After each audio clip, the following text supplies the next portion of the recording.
Last of all, we need the humility to find the spirit of the frontier. We must reconcile ourselves with the Mediterranean after decades of misunderstanding and distrust. That's a long work ahead of us.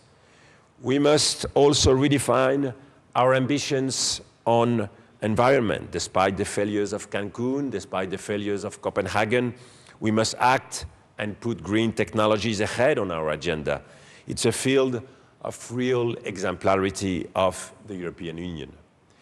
We must, at last, reinvent a world governance we can be proud of. Europe must have a special voice within the G20 to favor the dialogue between South and North and to develop frameworks for action on concrete global challenges. That's something we can do. And that's something the other world parts won't do in our place.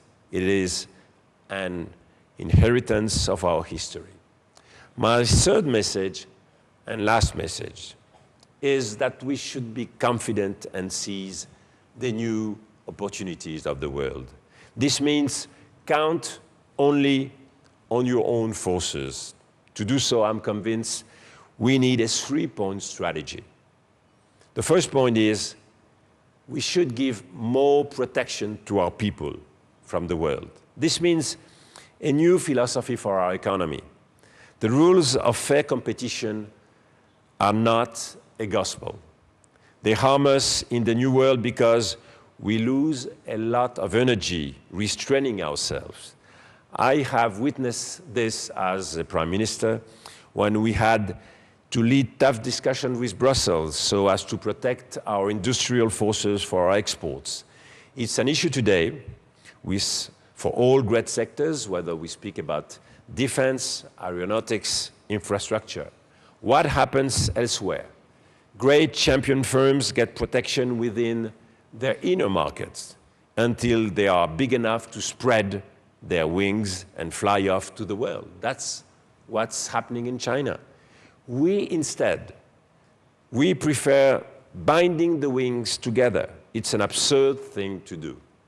This means new common policies on energy, on research, and universities, on environmental issues. These are the real issues of the new economy. That's where we could be pioneering again. On energy question, we need to mutualize our supplies because we are dependent. It's easier to discuss at 27 with Russia or with the countries of the Gulf than each one of us having such a discussion. We need to develop research on renewable energies to be more independent. I would favor the creation of 30 great European universities to show Europe is a global leader. The capacity to putting our forces together will create major influence for our continent.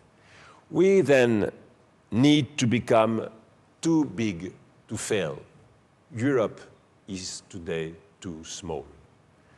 Towards the eastern border, we should not forget that the tie to Russia is the real question of our future. The strategic partnership must be developed on all four levels: liberties and justice, education and research, economy and commerce, and security. From this relation depends the development and security of a large Eastern European zone around the Ukraine, with a lot of unsettled conflict and tensions. We need also to look towards the southern shore of the Mediterranean. We must become able to create new ties and develop common dynamics. We must support democratization and shows it makes a difference to choose democracy. We must also offer our help for economic and social development because we can't forget that this was one of the main causes of the uprisings. We must be open-minded and offering towards Turkey a major economic and strategic partner. It's never good to put on the side such a big country. In what kind of framework should we work? Let's be honest. Traditional enlargement has reached its limits. 27 or 30 countries are a maximum. I think we have to invent new association and integration model for countries of the European outskirts within a great pan-European area of prosperity, security, and democracy. We are in a multipolar world. If we want to have a strong influence, we need a strong European pole, which will have at least 1 billion people. Having 500 million is not enough at the level of the competition with China, at the level of competition with India or with South America. Last of all, we must go out for the world to get what we can. We need a worldwide strategy. That's why we must ask for an extraordinary summit of the European Council. Economic relations with other parts of the world must be built upon reciprocity. The same rules must apply for foreign companies in Europe as for European companies in other countries. That's a very simple concept of fairness, because that's what many Europeans, particularly in the working classes, are asking for today. They wish a solution against the effects of globalization when they see their jobs disappearing abroad. They wish a common strategy for green technologies, renewable energies, and innovation in the new economy where technology is the key. That's why the Lisbon strategy was so important in 2000. That's why it was so disappointing in its achievements, and that's why in the 2020 strategy, that is too weak for now, must be consolidated and enforced with new common policies and not only open cooperation mechanism based on goodwill. We need a specific message for each region. Today, we develop many agreements with other regional integration zones, but without any capacity to differentiate our approach.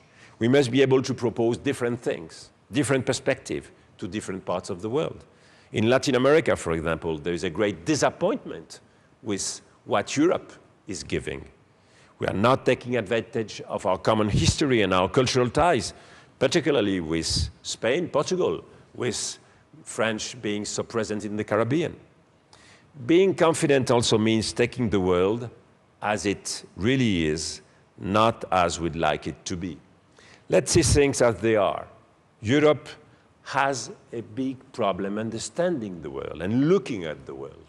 We don't understand enough how strong and important is the shift of power. We act as if the challenge was still that of exemplarity and slow conversion of the world to our own values. We should open our eyes. This won't happen. We don't understand enough the rules of the new global game, a zero-sum game, as some analysts put it. Many European leaders seem to think we are still in yesterday globalization. Global firms of European or American origins controlling worldwide exchanges and productions. Today, the truth is that the market shares one country can gain are gained from another. Let's have a look at France. My country lost 2 points of world market shares in the last decade. Why? Surely because new emerging countries took all the new shares, but also because we lost ancient ones to more dynamic and better bidding competitors, for instance, Germany. Europe is losing ground. Its share of the world economy is shrinking from 20% to 15%. Its share of global exchanges has also been reduced from 28% to 22%. Ladies and gentlemen, Europe is at a turning point. But it's not a turning point we are only witnesses of. We are actors, all of us, as Europeans, as economic leaders, as academics, as government officials, as politics, but before all, as citizens. We don't have to be optimistic or pessimistic because it's our choice to make. We have to try and succeed or to try and fail. We are now shaping the future of Europe for several decades. And that's why I'm particularly happy to address you here in Portugal today. Yes, Portugal is facing huge challenges, but the Europeans are at the side of the Portuguese to overcome these difficulties. It's now the third construction of Europe that is starting. The first one was facing the challenge of after-war destructions and the need of reconciliation. The second Europe was the urge for unity after the fall of the Berlin Wall with Maastricht, the Euro, and the 2004 enlargement. Now is the time for the third Europe, the Europe of worldwide competition, of economic protection, and of financial solidarity. The future of Europe is an issue for us Europeans. Our prosperity and our security depend on it. But the world prosperity and security also depend on it. We need more unity in Europe, and on this behalf, I believe France and Germany do have a special responsibility. We need also more independence in Europe. That's particularly evident when it comes to strategic issues. NATO is not the solution. We need a real European defense. What is the strategy of European countries in Pakistan, in Afghanistan? What is the European strategy in the Middle East? NATO is not the solution, it's part of a problem in a time where America has to reconsider its role in the world and turn more and more towards Asia and the Pacific. We need also more exemplarity of Europe. Europe has been a role model for the world. Many other continents could imitate this wheel of reconciliation and this commitment to the rule of law. Today, our dream may become the nightmare of the world, a powerless, divided, and selfish conception of the world.